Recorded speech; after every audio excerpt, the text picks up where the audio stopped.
Oi, oi, noturnos! Estão prontos para ver com a escuridão? Tem pra te contar hoje. Pra quem não me conhece, que é o aqui de Paraquedas, eu sou Clara e esse é o Eco do Medo. E antes do relato do dia 14 de dezembro, eu espero que você se inscreva, curte e comenta aqui o vídeo. Então, bora pro relato. O relato se chama O Homem que Andava Entre as Luzes de Natal. Oi, Clarinha! Hoje eu quero dividir com você algo que eu nunca falei em voz alta. Seu canal sempre me passa a sensação de que posso falar sem ser chamado de louco.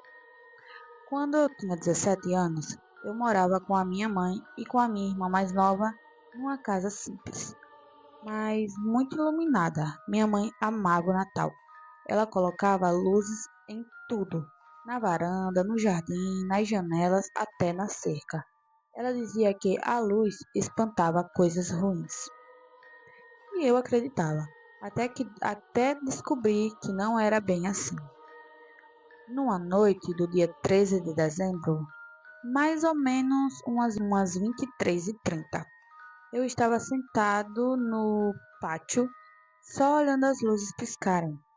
Era uma noite abafada, sem vento, sem som de grilo, um silêncio que parecia engolir o bairro inteiro.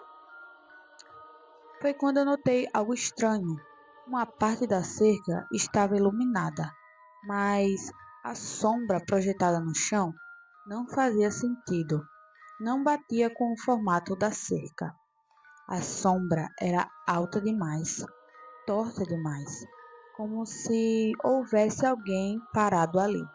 Me levantei devagar, as luzes piscando em sequência: azul, vermelho, branco e verde. Azul, vermelho, branco e verde. E quando o branco piscava, eu conseguia ver um contorno muito rápido naquela parte da cerca. Parecia um homem, só que alongado, como se o corpo estivesse sido esticado, os braços longos demais, o pescoço inclinado para o lado. Quando o pisca-pisca voltava para o azul, o contorno sumia. Achei que era só cansaço, mas até que a sombra se mexeu. Só um pouco, como quando alguém muda o peso de uma perna para outra. Meu coração gelou. Antes que eu pensasse em entrar, a luz branca piscou outra vez, e dessa vez eu vi claramente. A figura estava agora do lado de dentro da cerca, no meu jardim, e eu não ouvi passos nenhum. Era como se ele só aparecesse onde quisesse aparecer. O rosto, meu Deus, Clarinha, o rosto eu não esqueço nunca. As luzes refletiam nele como se a pele fosse lisa, sem textura, sem boca, sem sobrancelha, só dois buracos fundos no lugar dos olhos. Não totalmente pretos, mas como se tivesse algo se movendo dentro. A luz vermelha piscou e ele sumiu. A luz branca piscou de novo e ele estava mais perto, uns 4 metros de mim. Os ombros estreitos, inclinados, como se ele estivesse tentando me observar de um ângulo que só ele entenderia. O pescoço cobria O pescoço comprido fazia um estalado leve quando inclinava, e os braços, aqueles braços chegavam quase no joelho, e eu não consegui gritar e nem correr. Quando as luzes mudaram para o verde, ele se aproximou mais um passo, só o barulho do pescoço que parecia virar demais para trás. E foi aí que eu notei algo terrível.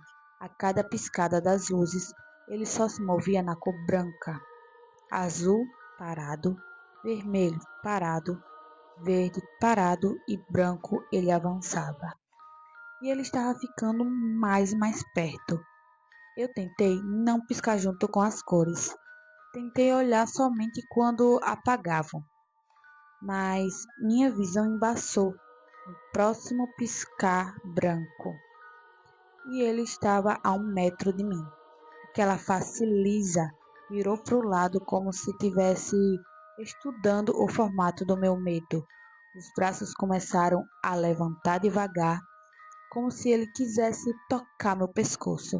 Então eu ouvi um grito vindo de dentro da minha casa. Minha mãe. Era minha mãe gritando: Entra, entra agora! Pulei pelos degraus, bati a porta e ela trancou tudo desesperada. Minha irmã estava no chão chorando, dizendo: Mãe, ele entrou no jardim. Mãe, ele entrou. E minha mãe só repetia: Eu mandei luz para afastar, não para chamar atenção. Não foi para chamar a atenção. Nós ficamos acordados até o amanhecer. E quando o sol saiu, minha mãe abriu a porta devagar e as luzes da frente estavam todas viradas para baixo, todos os pontos para o chão, como se alguém passasse a mão nelas. E bem no centro do jardim tinha uma marca funda, oval, como se alguém tivesse ficado ali por horas. Minha mãe nunca mais colocou luz no Natal depois daquele ano. E quando eu tentei questionar, de novo ela respondeu: Tem coisas que a luz mostra e tem coisas que a luz atrai. E eu nunca esqueci, nunca mais fiquei sozinho perto de luzes piscando. Clarinha, que seu mês de dezembro seja iluminado, mas de um jeito que te proteja, não que chame o que não tem que vir. Que Deus te guarde sempre e obrigado por ouvir minha história. Muito obrigado pela sua confiança, porque, como você diz, você não contou para ninguém em voz alta. E obrigado pela mensagem de carinho e muito obrigado por você ter mandado o seu relato. E, gente, o que vocês acharam sobre o relato do homem que andava entre as luzes no Natal? Natal não, gente, perdão, de Natal. Vocês deixem aqui nos comentários. E esse foi o relato de hoje. Espero que vocês tenham gostado. E se gostou, vocês já sabem. Comenta, compartilha, curte e se inscreve no canal. Eu sou Clara e esse foi mais um Sussurro na Escuridão. E até o próximo vídeo.